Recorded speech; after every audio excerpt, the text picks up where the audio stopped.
Have you ever wondered what it would feel like to wake up in the middle of a crash that doesn't just destroy wealth, but rewrites what wealth even means? Not another 2008 replay, but a once-in-a-lifetime breakdown hitting the very assets people believe are safe. Most assume they're prepared. They point to their cash, their bonds, their retirement accounts, convinced the safest places are where risk disappears.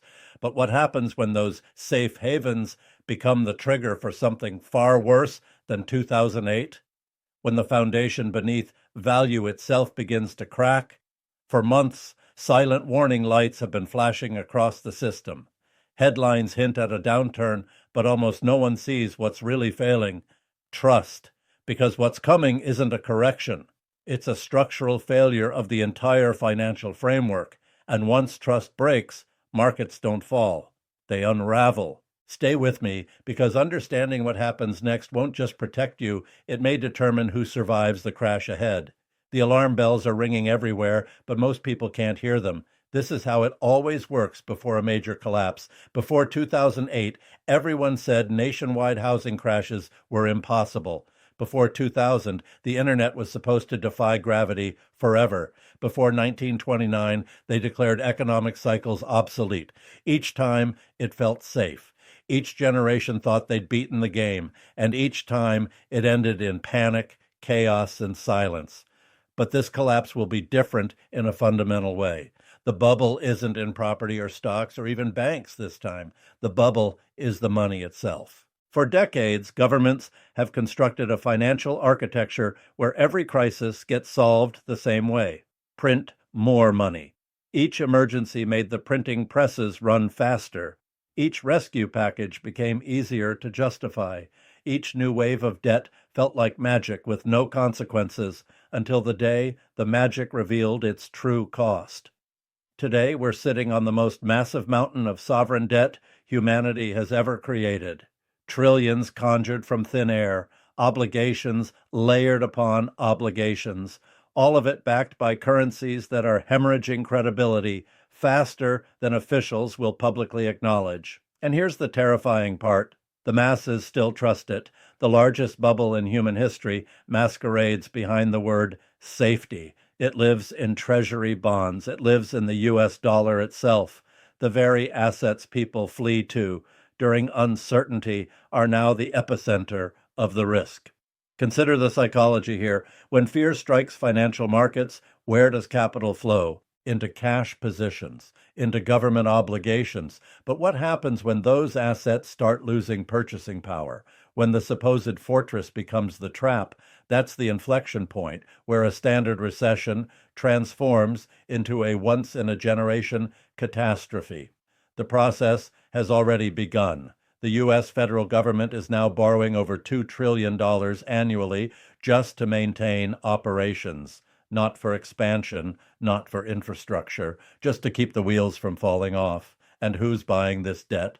Only central banks and institutions mandated by regulation to hold it. There's no genuine market anymore, just artificial demand propping up an artificial construct. When this scaffolding collapses, and it will, the contagion won't respect borders. Every currency system anchored to the dollar will destabilize. Every retirement fund, every bond portfolio, every financial institution treating sovereign debt as risk-free will discover that risk-free actually means no exit. The conventional wisdom expects 2008 all over again: collapsing home values, plummeting stock prices, credit markets freezing solid, the classic deflationary spiral where prices drop and cash becomes king. But what's actually approaching is the mirror opposite. We're headed for an inflationary collapse, a destruction not of nominal prices, but of what money can actually buy. Instead of homes becoming affordable, you'll watch prices surge beyond any reasonable reach. Instead of stocks cratering, they'll skyrocket in dollar terms while your actual wealth evaporates beneath the surface. This is the paradox of what's coming. The superficial indicators might scream prosperity, markets hitting records, but underneath, the systematic annihilation of the currency itself. Open your eyes. The evidence is everywhere for those willing to acknowledge it. The technology sector, those corporate behemoths that command the markets, now represents over one-third of the entire S&P 500's total valuation, a mere handful of corporations: Apple, Microsoft, Nvidia, Amazon, Meta, Tesla. These entities hold more aggregate wealth than entire sovereign nations. Their valuations continue ascending, not because underlying economic fundamentals are sound, but because capital is fleeing from fiat currency. Investors are abandoning paper claims for anything that carries the perception of scarcity. This isn't avarice anymore. This is terror in disguise. The same terror manifesting in gold's explosive rally, in Bitcoin's remarkable resurgence, in the bizarre appreciation of collectibles, even so-called non-fungible tokens. On the surface, the behavior appears irrational. Why would rational actors pay thousands for digital imagery, speculative coins, or artwork? But once you grasp that the authentic bubble exists in the currency system itself, these decisions crystallize into coherent strategy. People are evacuating a sinking vessel, clutching whatever debris appears buoyant. This explains why the approaching crisis will feel so disorienting. Conventional economic logic will fail. Equity markets may soar while the majority experiences declining real wealth. Nominal wages might climb while purchasing power deteriorates. The statistical data will broadcast expansion, but lived experience will whisper collapse, because inflationary destructions camouflage their devastation behind prosperity's facade, and when that facade finally shatters, entire generations will stand paralyzed in disbelief. If you're finding value in this analysis, take a moment to like this video and subscribe to the channel. Your support helps me continue breaking down these critical economic patterns. Now, this catastrophe has precedent. Consider Weimar Germany in the early 1920s. Citizens watched their currency disintegrate incrementally day after day. Prices accelerated so violently that income couldn't maintain pace. The stock market appeared to flourish. Gold seemed erratic. Everyone convinced themselves they were accumulating wealth until they discovered bread had become unaffordable. The assets themselves weren't transforming. The monetary foundation beneath them was disintegrating. History never replicates exactly, but the rhythms echo, and those echoes are thunderous now. Central banks globally are trapped in an impossible position. Raise rates aggressively, they collapse their own governments under debt obligations. Lower rates further, they ignite runaway inflation. No exit exists. No policy lever remains that doesn't trigger disaster. The system built to deliver stability has become the instability source itself. Yet almost nobody perceives this. People maintain trust in their banks. They hold cash positions. They believe diversified portfolios protect their retirement. But diversification is worthless when the system itself is the bubble. It only spreads the illusion wider. This is how generational collapses begin, quietly, invisibly, beneath false calm. Every major breakdown starts with belief that this time is different. That's what makes it deadly. In 2008, mortgages seemed safe. In 2000, tech stocks seemed inevitable. Now government bonds and cash seem invincible, but each era's safe asset becomes the next era's catastrophe. Right now, investors unknowingly sit on a powder keg of unpayable debt, supported by currencies that can't hold value. When that trust shatters, everything dependent on it, from housing to pensions to paychecks, gets caught in the blast. Picture this reality: your savings evaporate in purchasing power even as your paycheck numerically increases. Prices skyrocket, yet nobody feels wealthier. The harder society labors, the less it can actually afford. That's the lived experience of inflationary collapse. It's not a discrete event with a specific date. It's a slow motion unraveling that accelerates over time. Initially, it masquerades as economic expansion. Then the illusion spins into chaos. We're already inhabiting the early chapters of this story. Real incomes have decoupled from living costs. Housing accessibility has imploded. Middle-class households now allocate half their earnings to basic necessities. Small enterprises are drowning in debt service, yet the system continues demanding more growth, more credit, more consumption, sustaining a mechanism that cannot decelerate without complete disintegration. The genuine hazard isn't the crash moment itself. It's the dangerous delusion that it hasn't commenced yet. When people anticipate dramatic collapse, they envision a single day of comprehensive failure, the precipitous decline, the alarming headlines, the widespread panic. But authentic devastation doesn't announce itself with theatrical clarity. It accumulates gradually, imperceptibly, while attention focuses elsewhere. A loaf of bread costs more, rent escalates again, savings purchase incrementally less each month. People label it inflation and move on. They don't recognize it for its true nature, the methodical death of monetary value. Then suddenly the cognitive dissonance resolves. The collective trust maintaining everything fractures.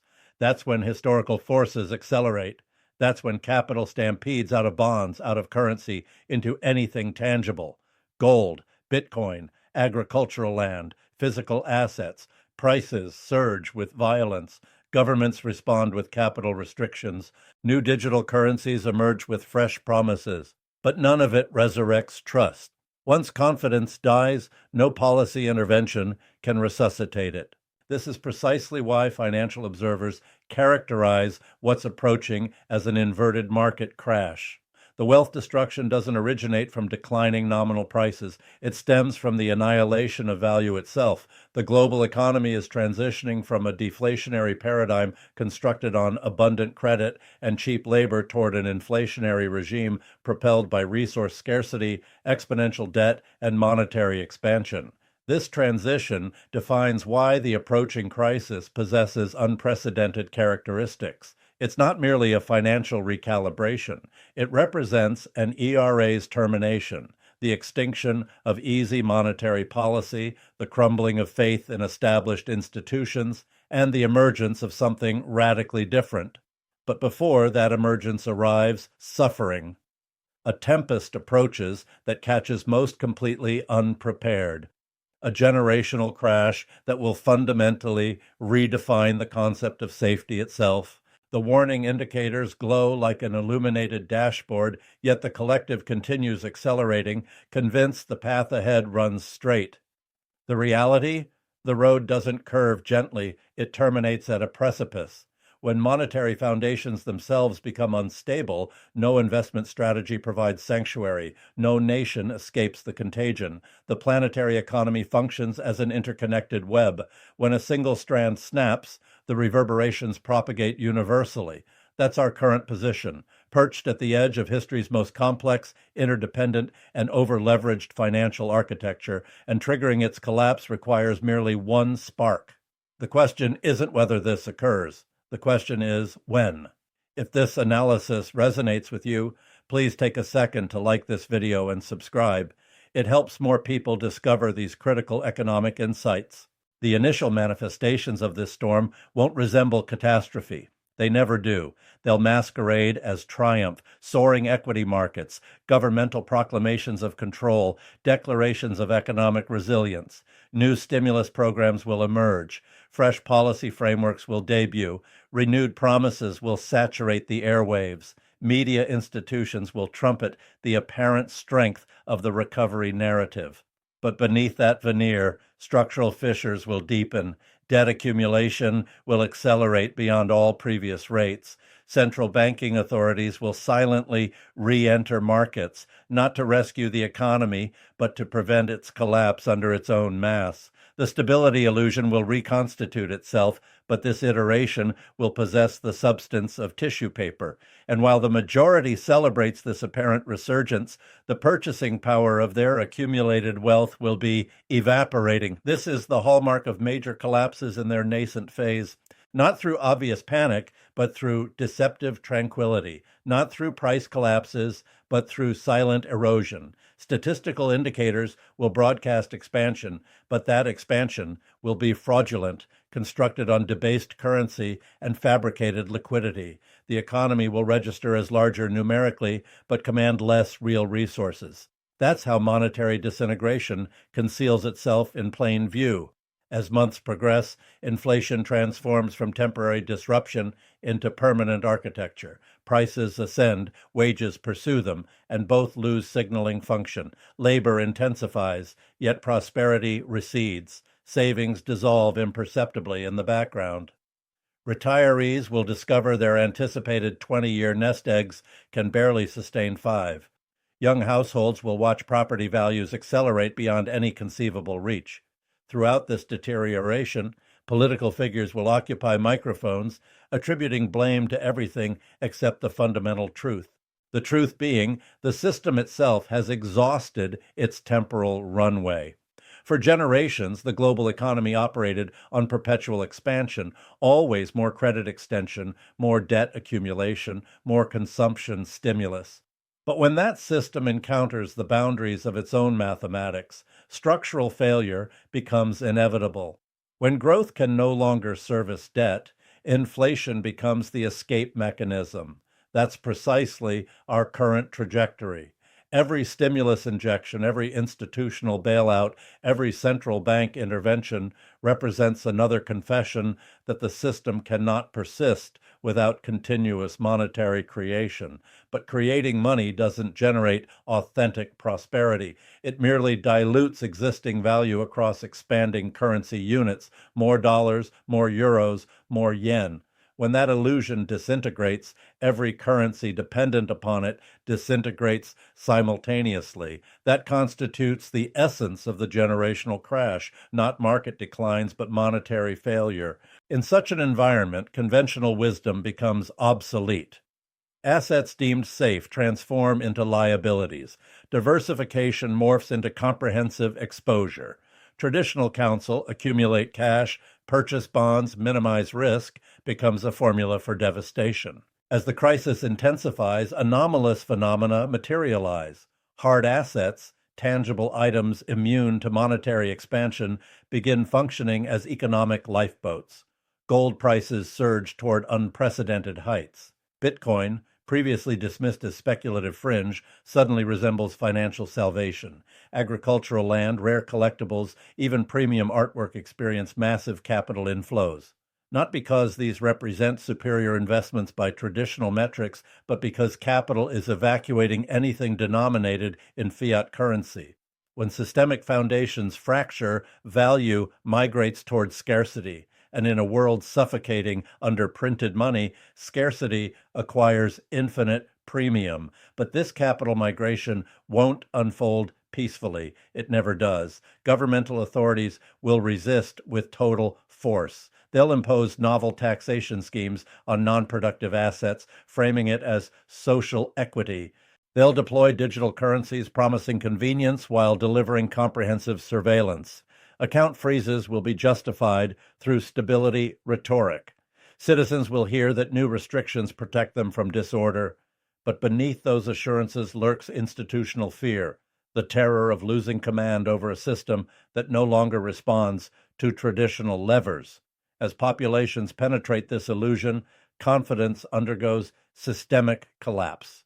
Markets enter manic oscillation. Certain sessions see universal appreciation. Others witness comprehensive decline.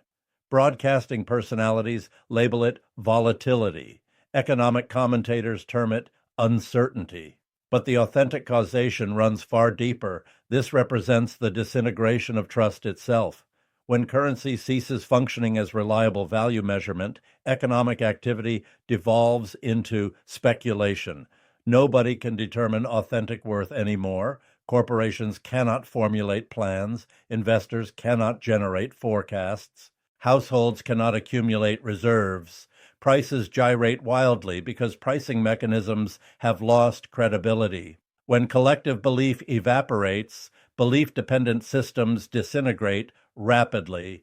This is how civilizations forfeit economic equilibrium. It never commences with street violence or political upheaval. It begins with confusion, the silent alarm of millions recognizing something fundamental has malfunctioned.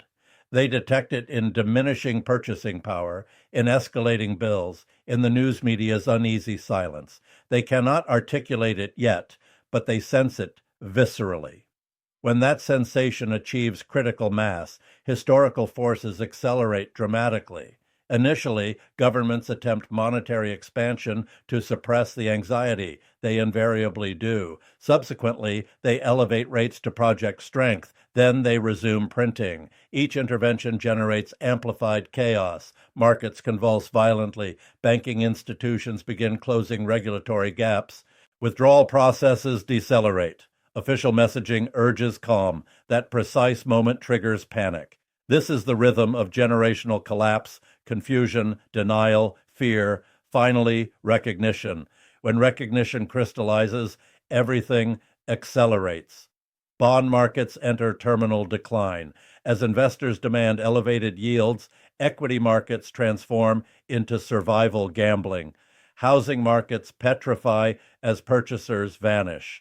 And for the first time in modern financial history, supposedly risk-free governmental securities begin forfeiting credibility. The phrase risk-free will be expunged from finance curricula permanently. Humanity will awaken to an unprecedented crisis category, not liquidity scarcity, not credit contraction, but trust disintegration.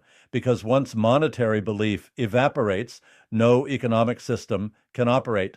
This juncture devastates the middle class most severely. Wealth holders will have already repositioned into non-printable assets. The impoverished possess nothing remaining to forfeit. But the middle stratum, households with accumulated savings, pension accounts, modest investment portfolios, they'll witness their life's work dissolve before their eyes. They'll comprehend belatedly that security never resided in bank balances or bond funds. It existed in genuine scarce value. As this recognition propagates, so does collective panic. Street demonstrations will erupt. Televised debates will multiply. Experts will attribute blame to politicians, to globalization, to technology. They'll entirely miss the fundamental point. The truth remains elementary. The system collapsed because it rested on promises that mathematics could never honor.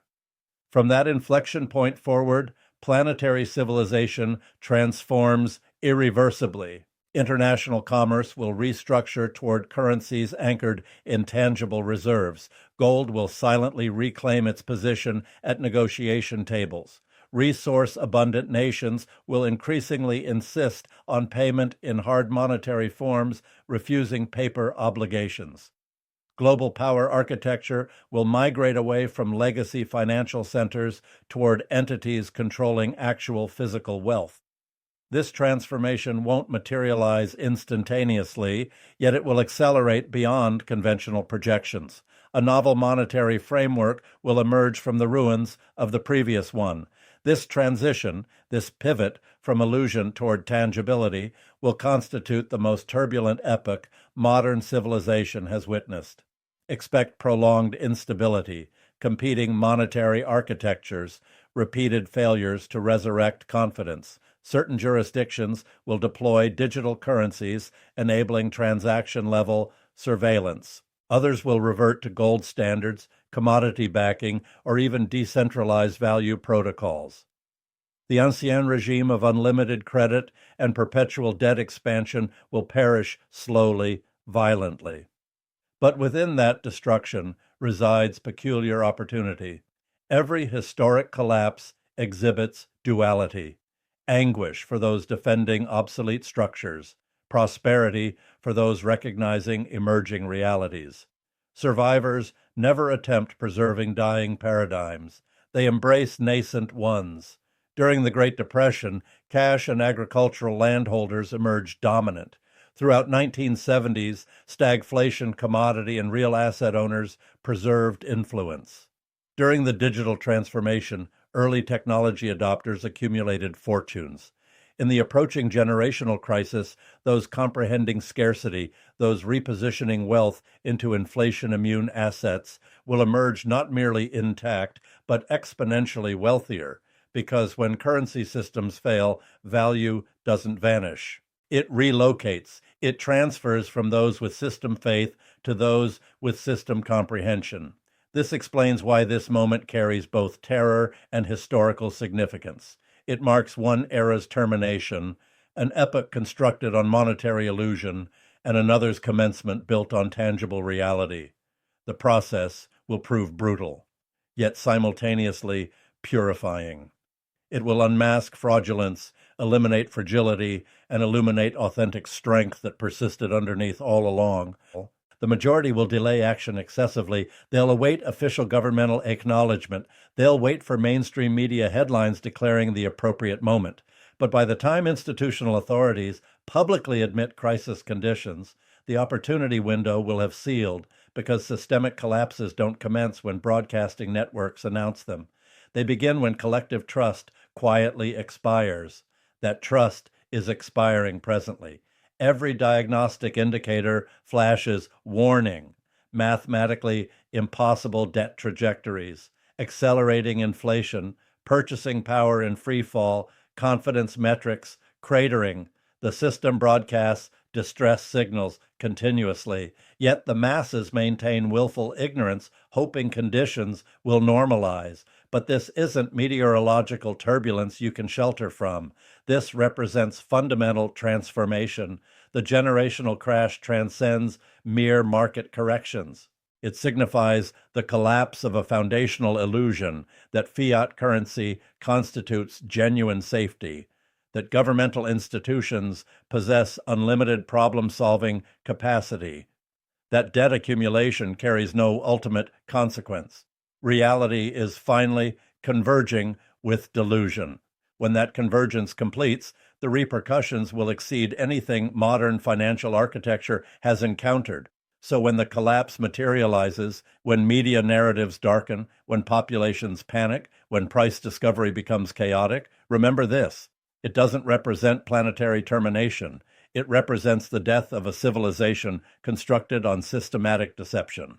A new paradigm will emerge, harder, scarcer, more authentic. Those who comprehend these dynamics won't experience paralysis. They'll leverage them strategically. They'll control assets immune to monetary expansion. They'll construct upon foundations that cannot be counterfeited. And they'll occupy the victorious side of history while majorities question how anyone anticipated this trajectory. Because this crash, this once-in-a-generation unraveling, isn't merely more severe than conventional expectations. It's exponentially larger than cognitive capacity to predict. And when impact occurs, those who recognize that the system itself constituted the bubble won't descend with it. They'll ascend above it. Every generation confronts one defining financial event that restructures everything. For contemporary populations, this is it. The world architecture built on infinite monetary creation and perpetual debt expansion approaches its terminal phase. The crash won't simply obliterate accumulated wealth. It will redefine wealth's fundamental meaning. The remaining question crystallizes simply: when illusions disintegrate and currency itself forfeits purchasing authority, will you possess tangible value, or will you clutch numerical abstractions that no longer signify anything? That answer determines not merely who survives this collapse, but who commands the subsequent era that emerges. If you found this analysis valuable, please subscribe and hit the like button to help spread these insights. Share your perspective in the comments below. I read every one. I want to emphasize, I'm not a licensed financial advisor. This content serves exclusively educational purposes. Any decisions you make remain entirely your responsibility. What you do with this information is your choice. Thank you for watching. I'll see you in the next analysis.